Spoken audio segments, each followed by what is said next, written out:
Dua mustika lipan hitam. Ini kalau dipegang langsung terasa seperti sedikit kesemutan di tangan. Dan semakin lama dipegang, terasa ada yang sedikit merayap-rayap terasa di tangan.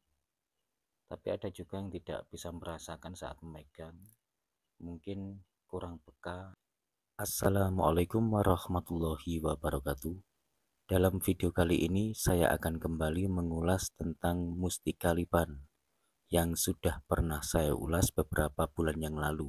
Bahkan termasuk sering teman-teman ya, beberapa bulan yang lalu saya sering mengulasnya tentang mustika lipan ini.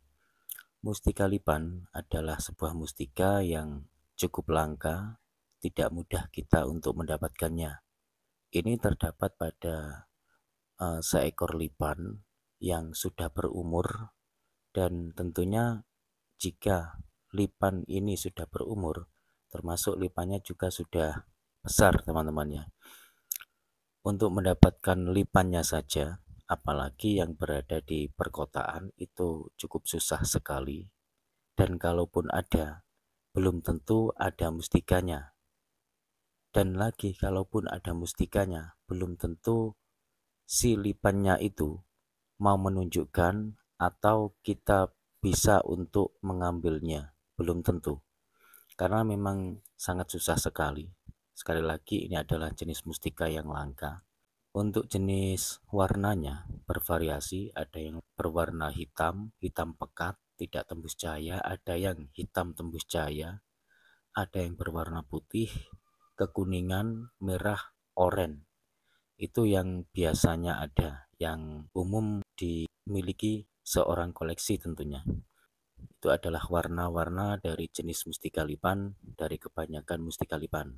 Untuk tuah atau fungsi dari mustika lipan sendiri, sebenarnya ini banyak sekali manfaatnya secara alami, yaitu yang paling menonjol adalah sebuah proteksi, pengasihan umum, karisma, dan juga mempertajam feeling.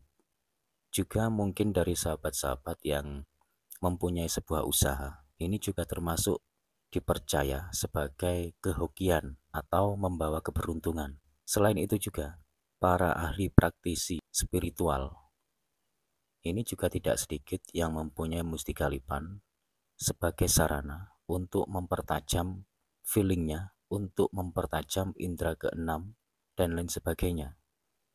Karena mustika lipan ini sifatnya itu adalah memboster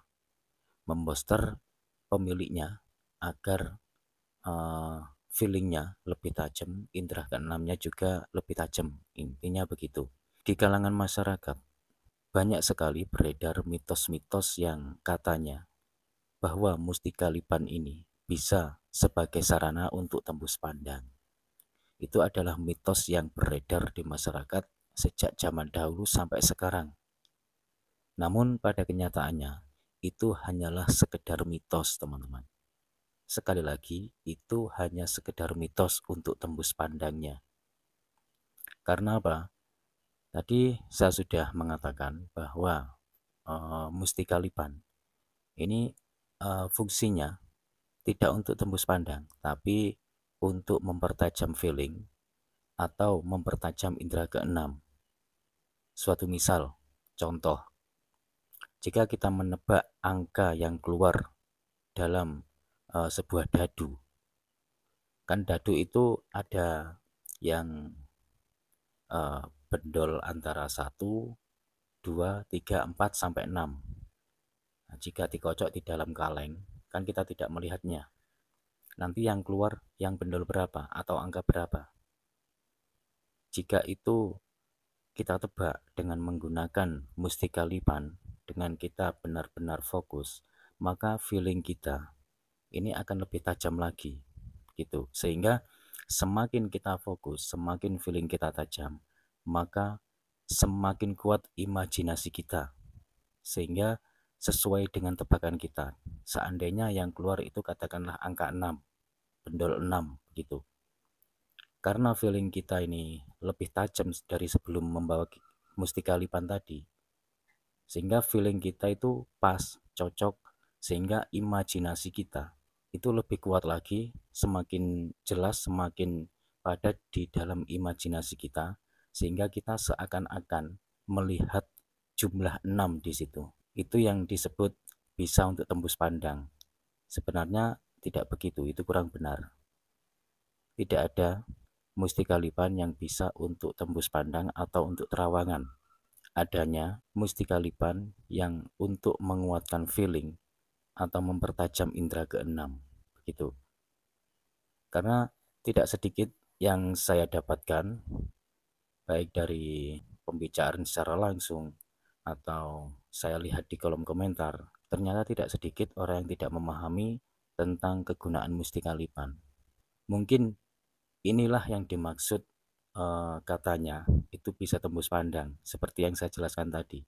Sekali lagi, sebenarnya itu tidak tembus pandang, hanya saja itu menguatkan feeling kita, sehingga apa yang kita tebak itu pasti tis, sehingga imajinasi kita ini semakin kuat, seakan-akan kita melihat, padahal itu adalah imajinasi kita, ketepatan kita, saat pas feeling kita itu tajam-tajamnya di waktu kita memegang mustika lipan.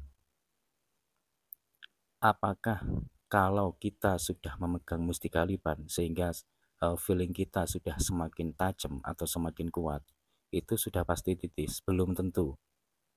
Jawabnya belum tentu. Karena apa? Yang namanya manusia, manusia biasa, setajam-tajamnya feeling, itu tidak mungkin tepat 100%. Kalaupun ada yang berhasil 90%, itu saja sudah baik.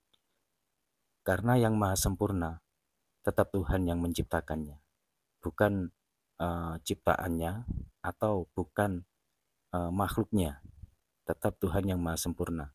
Karena apapun yang diciptakan Tuhan di muka bumi ini diperuntukkan untuk manusia hanya sebagai alat bantu, bukan sebagai sesuatu yang menentukan. Intinya begitu.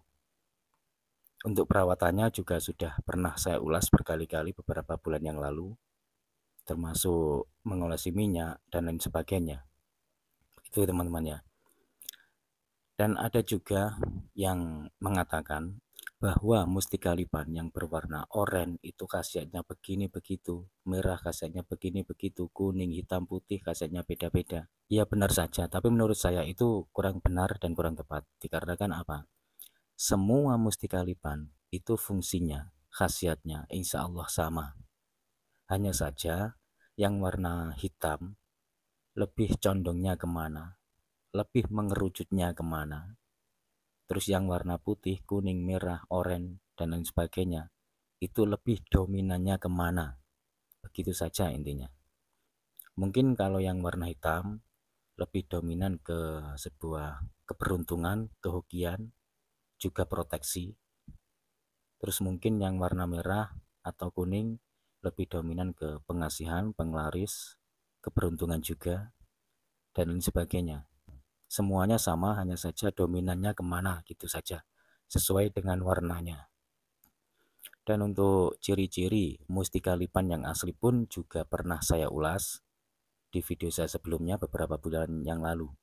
Sudah lengkap di situ, di sini saya hanya menambahi agar sahabat-sahabat semuanya dimanapun berada, khususnya buat sahabat-sahabat yang belum pernah memiliki mustika lipan, agar tahu informasi ini, dan semoga ini meminimalkan agar sahabat-sahabat ini tidak keliru atau tidak salah. Niatnya ingin memahari mustika lipan, tapi yang dimahari bukan. Karena ini pernah terjadi pada sahabat subscriber saya, intinya begitu. Menceritakan hal semacam itu. Dan semoga jangan sampai kejadian ini terulang lagi. Baik, cuma itu yang bisa saya sampaikan. Kurang lebihnya saya mohon maaf. Semoga bermanfaat. Wassalamualaikum warahmatullahi wabarakatuh. Rahayu, salam budaya.